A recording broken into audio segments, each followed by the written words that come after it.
Welcome back to Father's Fireside. We're here with the fourth chapter of I Heard God Laugh. If you are still watching this, then I hope you also prayed, because that's what we said last time. Better to pray than to read the rest of this book or to watch the rest of these videos. So I assume if you're watching this again, you must have taken us up on that. So that must be good. I hope that felt good as well. But more than a feeling, I hope that's setting you right during this uneasy time. So we'll continue onward. We're going on 6 powerful spiritual lessons as part of Matthew Kelly introducing us to some of the moments we're going to hit as we continue to make this prayer journey. Just starting it right now, whatever day you're on, you might not have hit any of these moments yet, and yet they're all so important. Each of them that comes up, part of growing in the spiritual life. It's a part of making a pilgrimage in a way. He talked about pilgrimages, and I've had my fair share through life. They're always exciting. You get to go to see new things and get yourself in a whole new part of the world. And yet he's talking about a pilgrimage from the head to the heart, which is the longest journey you can make. Yeah, they talk about the 12-inch or 14-inch journey from your head to your heart. And that's the longest journey that the Sioux Indians say that's the longest journey, possible journey to make. We think that the heart is emotional, and it can also be deeply spiritual. Prayer helps us to make the journey from the head to the heart. And it is prayer that allows us to balance the heart and mind so that we can live in wisdom. He says there is a great spiritual decision before you right now to make a prayer a daily habit in your life or not. This is a choice that will affect you every day for the rest of your life. So now we'll begin on the 6 key moments that you will experience if you embrace this type of prayer. Yeah, key moments. Seismic shifts, he calls them, are also just seasons. And I think, speaking of 14 inches, the 14 inches of snow recently reminds us that when you're in a season, you can't really get out of it. You're stuck in it. But it's about, there's different things for each season. During winter, it has its own charm, has its own beauty, its own challenges, but so does summer, so does fall. And so to take note of what spiritual season you are in, not to bemoan it, not to groan over it, but it'll help you pray if you can recognize. We've certainly had a lot of opportunity to pray, I think, during the pandemic. So many things have been shut down. We've been shuttered in place. And then just recently with this 3-day snowstorm, we didn't have school. So the Lord seems to be giving us plenty of opportunities to pray of late. Sure. But that connection to seasons, spring always comes after winter. So same with the spiritual life.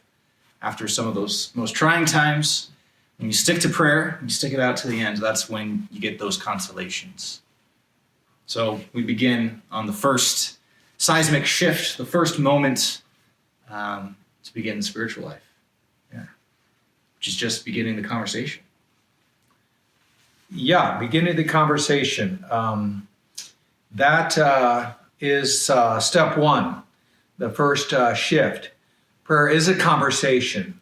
To begin that conversation, that personal myself with God, and to engage in this relational type of prayer. It is simple, but maybe not easy, he says. And the prayer process is designed to facilitate this conversation between you and God so that you can learn to pray with your heart and make the journey from your head to your heart. I love that definition of prayer as a conversation.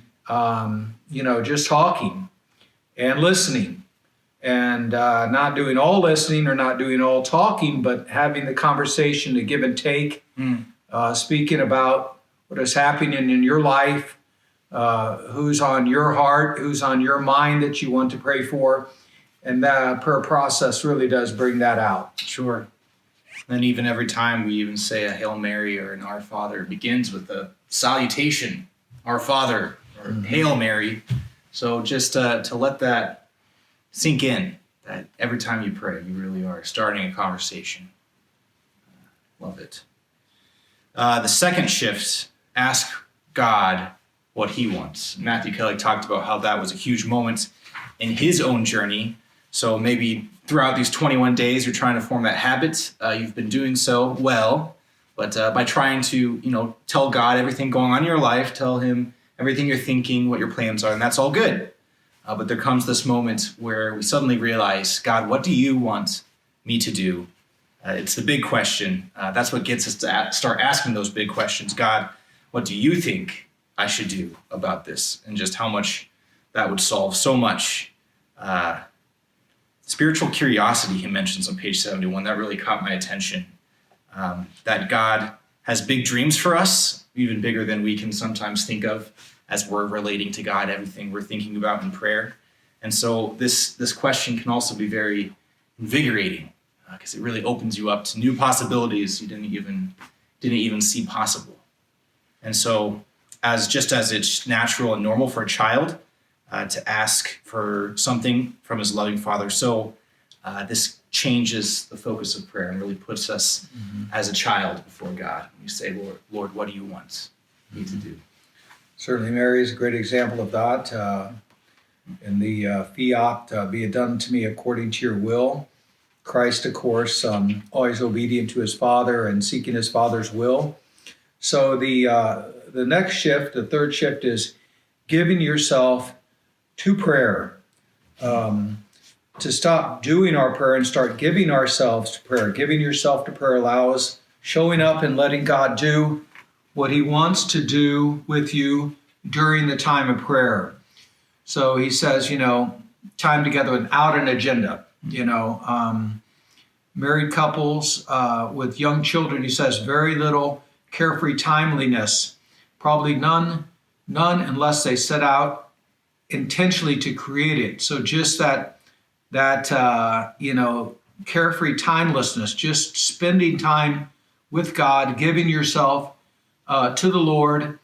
I like the word, just ruminate, just being there with God, allowing things to kind of settle down, being in his presence, making yourself, in a sense, vulnerable to his will, to what he's saying to you, what the Holy Spirit may prompt you during that time of prayer. So he says it's about enjoying some carefree timelessness with God is that third thing that we will experience with the Lord. I love that language because it reminded me of being young in the youth ministry events of the diocese. They never let you wear watches. And of course, cell phones weren't really a thing back then, but you were on God's time. All the clocks were covered up. Mm-hmm. You were in that time of carefree timelessness. Mm-hmm. You didn't know what time of day it was. You didn't know when you were moving to the next thing. You just wrapped up. Other people were taking care of that part of things. You were just wrapped up. So, however you get into that, I've started something. I started setting an alarm on my clock for prayer, just so that it'll buzz me. So I'm not always looking at the clock, seeing when I have to go to the next thing. It'll remind me when I need to go. Mm-hmm. But during that prayer time, carefree timelessness. I love the idea of that. Yeah, it's a great idea. We go into the fourth shift then, transform everything into prayer. Of course, you'll recognize when you have those moments of prayer, when you get into God's presence, that it doesn't end when you walk away either. God continues to walk with you. So to transform your whole life into a prayer. There's an old Jesuit joke. Someone asked a Jesuit brother, can I drink while I pray? And he's like, oh, no, you can't drink while you pray. That's irreverent.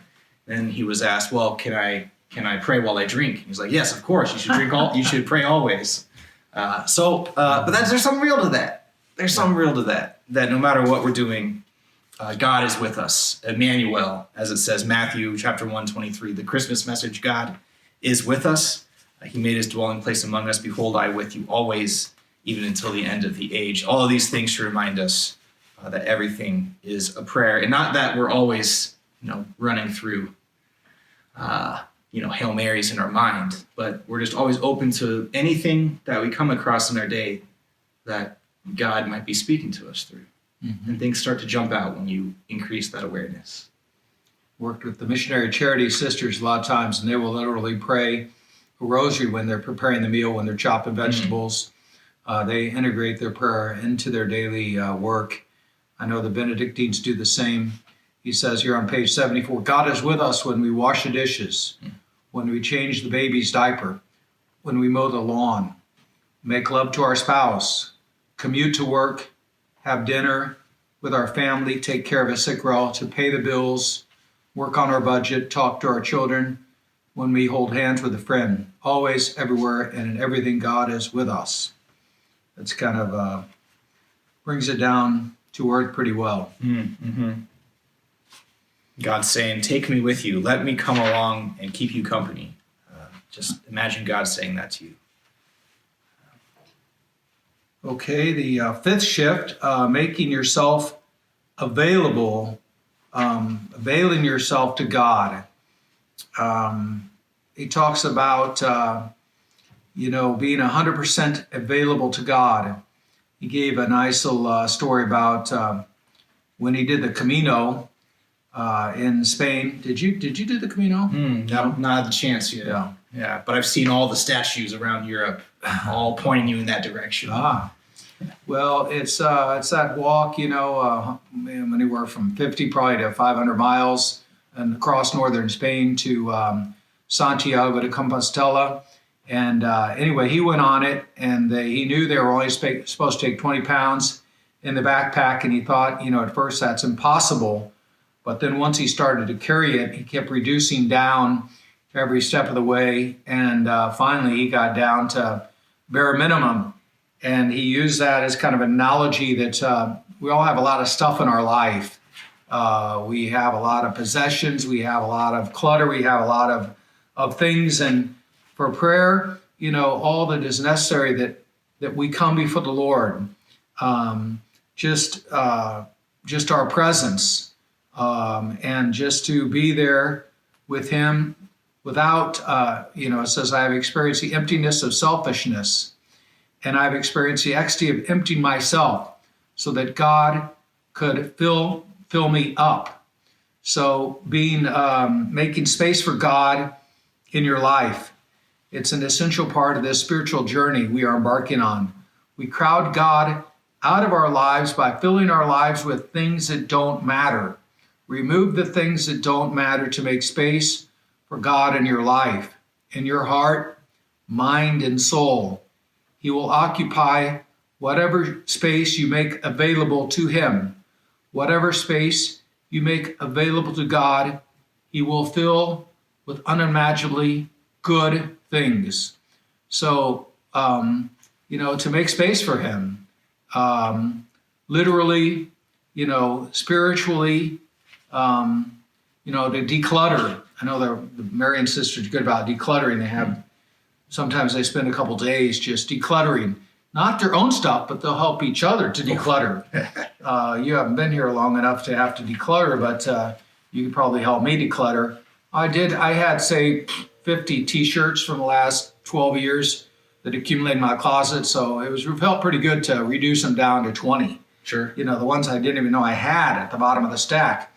But making time, making space for God, making that, whether it's 15 minutes or that hour, and allowing the Lord to come in. There's something spiritual about spring cleaning and the time of Lent as well, that those two coincide. Very interesting. There can be some spiritual attachments to these different things. Let me read this prayer here on page 82. Lord, here I am. I trust that you have an incredible plan for me. Today I surrender my whole being to your care. I surrender my life, my plans, and my very self to you. I make myself 100% available to you today. Transform me. Transform my life. Everything is on the table. Take what you want to take and give what you want to give. Transform me into the person you created me to be so that I can live the life you envisioned for me at the beginning of time. I hold nothing back. I am 100% available. Lead me, challenge me, encourage me, and open my eyes to all of your amazing possibilities. Show me what it is you want me to do, and I will do it. Amen. It kind of reminds me of the sushi pay. the Ignatian prayer, a little longer version, but that take, Lord, receive prayer, which I love too. Sure. Just whatever comes my way. The sixth shift, the sixth season is one we'll all encounter eventually, that moment when prayer just doesn't feel good. We just don't have that same feeling. Am I doing something wrong? There's always that question that comes in.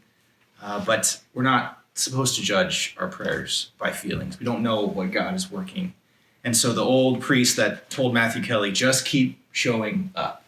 That's probably the line we should remember from this chapter most of all. Just keep showing up. Because I think it even says in here, you can't judge. You won't know 10 years from now, like what God was actually doing to you at that time in prayer and why you had that experience. You'll find out 10 years from now. So why give up? Make that appointment with yourself in the future and keep it. Keep keeping it. Put it on your calendar. Sure. Put it on your planner. Mm-hmm.